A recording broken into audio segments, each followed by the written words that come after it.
आम्ही आता आंब्याच्या मेन रोड पासून पावनखिंडीकडे जाणाऱ्या रस्त्याकडे वळालो. तर मेन रोड कडून पावनखिंडीकडे जात असताना उजव्या हाताला कोकण पॉइंट आहे आणि पॉइंट दूरपर्यंत बघता यावं म्हणून तुम्ही बघताय माझ्या मागं मशान केलेला आहे उंच. सर्वच वयोगटातील पर्यटकांना कोकण व्ह्यू पॉइंटचा आनंद घेता येण्यासाठी इथं नीट पेव्हिंग ब्लॉक आणि सुरक्षेसाठी कठड्यांची सोय केलेली आहे. हे समोरचं सुंदर दृश्य अर्थातच आम्हाला मचाणावरून पाहण्याचा मोह आवरता आला नाही. काय सुंदर दृश्य, काय सुंदर दृश्य, कमाल. स्वर्गाहून सुंदर सह्याद्रीच्या रांगा. हा समोरचा डोंगर दिसतो ना, हा सगळ्यात उंच, हा म्हणजे झेंडा बुरुज.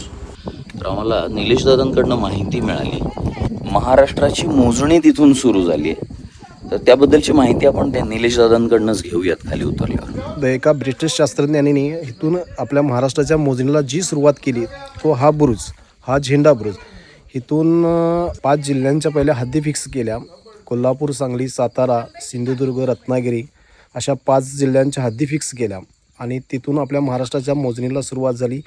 हा झेंडा बुरुज महत्त्व म्हणजे 16 साखळदंडाचा हा परिमाण तयार करून, हा ब्रिटिश शास्त्रज्ञाने होता, त्यानं 16 साखळदंडाचा परिमाण तयार करून 1089 स्क्वेअर फूटचा एक गुंठा तयार झाला. त्याच्यामुळे हा गुंठेर म्हणून ह्या आपलं जागा ज्या मोजतो त्या गुंठ्यामध्ये मोजल्या जातात.